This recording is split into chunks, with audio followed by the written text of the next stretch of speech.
그리스도 율법의 마침. 로마서 10장 4절에 다음과 같은 말씀이 있다. 그리스도는 모든 믿는 자에게 의를 이루기 위하여 율법의 마침이 되시니라. 이 말씀이 무슨 의미인가를 보기 전에 무슨 의미가 아닌가를 먼저 간단히 살펴보는 것이 좋겠다. 그 이유는 첫째, 그리스도께서 직접 율법에 관해서 내가 폐하러 온 줄로 생각지 말라고 말씀하셨다. 마태복음 5장 17절.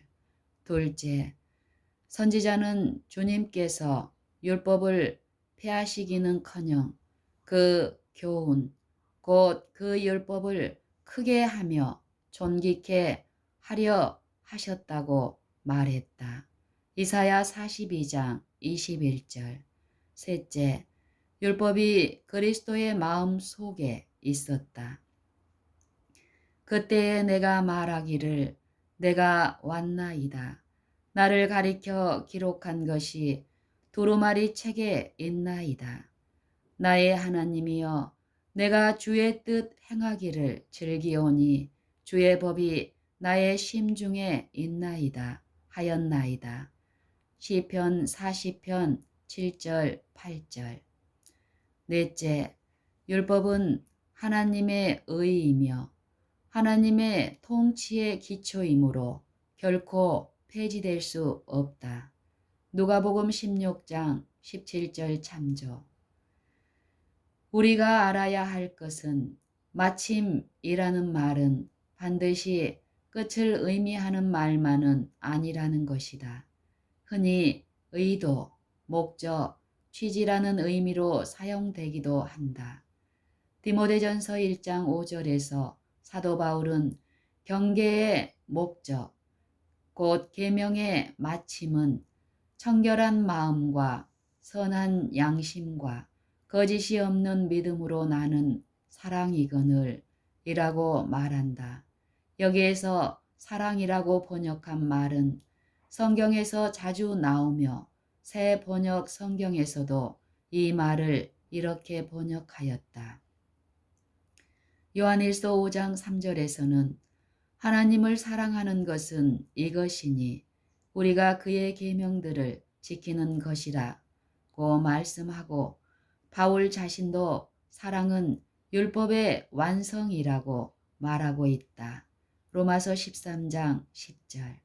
이 두 구절에서 디모데전서 1장 5절에 나타난 같은 말이 사용되고 있다. 그러므로 이 말씀은 계명의 목적은 계명을 지키도록 하는 것이다. 모든 사람이 이것을 하나의 자명한 사실로 인정할 것이다. 그러므로 이 말씀은 계명의 목적은 계명을 지키도록 하는 것이다. 그러므로 이 말씀은 율법의 목적은 율법을 지키도록 하는 것이다. 그러므로 이 말씀은 하나님의 말씀의 목적은 하나님의 말씀을 지키도록 하는 것이다. 모든 사람이 이것을 하나의 자명한 사실로 인정할 것이다. 그러나 이것이 율법의 궁극적인 목적이 아니다. 바울은 지금 생각하고 있는 구절의 다음 절에서 율법으로 말미암는 의를 행하는 사람은 그 의로 살리라고 율법에 관해서 말한 모세의 말을 인용하였다. 그리스도께서는 청년에게 네가 생명에 들어가려면 계명들을 지키라고 말씀하셨다. 마태복음 19장 17절. 그러므로 율법의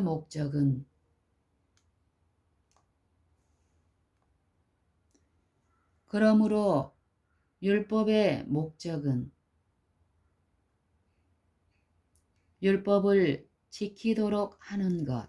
다시 말하면 율법은 의로운 품성을 창조하고 또 순종하는 자는 살리라는 약속이 있으므로 율법의 궁극적인 목적은 생명을 주는 것이라고 말할 수 있다. 그러므로 율법이 생명에 이르게 한다는 로마서 7장 10절에서 바울이 말한 이 사상과 일치가 된다. 그러므로 율법의 목적은 율법을 지키도록 하는 것. 다시 말하면 율법은 의로운 품성을 창조하고 또 순종하는 자는 살리라는 약속이 있으므로 율법의 궁극적인 목적은 생명을 주는 것이라고 말할 수 있다. 그러므로 율법이 생명에 이르게 한다는 바울의 말은 이 사상과 일치가 된다. 로마서 7장 10절. 그러나 모든 사람이 죄를 범하였음에 하나님의 영광에 이르지 못하였으며 또 죄의 싹은 사망이다. 이러므로 율법이 완전한 품성을 이루고 생명을 주는 그 목적을 달성할 수 없다. 인간은 일단 율법을 범했으므로 그 후의 순종은 결코 그의 품성을 완전하게 할 수 없다. 그러므로 생명에 이르게 할 율법이 도리어 사망에 이르게 하는 것이 되었다. 만일 우리가 율법이 그 목적을 이룰 수 없는 이 시점에서 중지한다면 모든 세상을 정죄와 사형 선고 아래에 버려두게 될 것이다.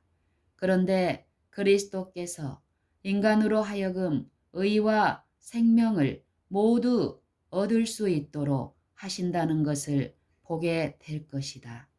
그리스도 예수 안에 있는 구속으로 말미암아 하나님의 은혜로 값없이 의롭다 하심을 얻은 자 되었느니라. 또는 그러므로 우리가 믿음으로 의롭다 하심을 얻었은즉 우리 주 예수 그리스도로 말미암아 하나님으로 더불어 화평을 누리자라는 말씀이 있다. 로마서 3장 24절, 로마서 5장 1절. 이 이상으로 그는 우리로 하여금 율법을 지킬 수 있도록 하셨다. 하나님이 죄를 알지도 못하신 자, 곧 그리스도로 우리를 대신하여 죄를 삼으신 것은 우리로 하여금 저의 안에서 하나님의 의가 되게 하려 하심이니라. 고린도후서 5장 21절. 그러므로 우리가 그리스도 안에서 완전하게 될 수 있고 하나님의 의를 얻을 수 있다. 이것이 바로 우리가 끊임없이 그리고 한결같이 율법을 순종하게 되기를 원했었던 의의 사람이다. 또 이런 말씀이 있다. 그러므로 이제 그리스도 예수 안에 있는 자에게는 결코 정죄함이 없나니 율법이 육신으로 말미암아 연약하여 할 수 없는 그것을 하나님은 하시나니 곧 죄로 인하여 자기 아들을 죄 있는 육신의 모양으로 보내어 육신의 죄를 정하사 육신을 좇지 않고 그 영을 조차 행하는 우리에게 율법의 요구 즉 의를 이루어지게 하려 하심이니라. 로마서 8장 1절로 4절. 율법은 무슨 일을 할 수 있는가? 율법은 무슨 일을 할 수 없는가? 왜 그런가? 율법은 육신으로 말미암아 연약하기 때문이다. 율법에는 연약함이 조금도 없다. 율법에는 연약함이 조금도 없다. 연약함은 율법에 있는 것이 아니라 육신에 있는 것이다. 썩은 나무로 튼튼한 기둥을 만들 수 없는 것은 좋은 연장의 잘못이 아니다. 율법은 인간의 과거의 죄를 씻어서 죄 없는 사람으로 만들 수 없다. 가엾은 타락한 인간은 그 욕심의 율법을 지킬 수 있는 능력을 가지고 있지 않다. 그러므로 하나님은 죄 있는 육신의 모양으로 오신 그리스도의 의를 모든 믿는 자들에게 입혀주시고 그렇게 하여 율법의 요구가 그들의 생애에 이루어지게 하셨다. 이와 같이 하여 그리스도는 율법의 마침이 되시는 것이다. 이와 같이 하여 그리스도는 율법의 마침이 되시는 것이다. 율법은 무슨 일을 할 수 없는가? 왜 그런가? 율법은 육신으로 말미암아 연약하기 때문이다. 율법에는 연약함이 조금도 없다. 연약함은 율법에 있는 것이 아니라 육신에 있는 것이다.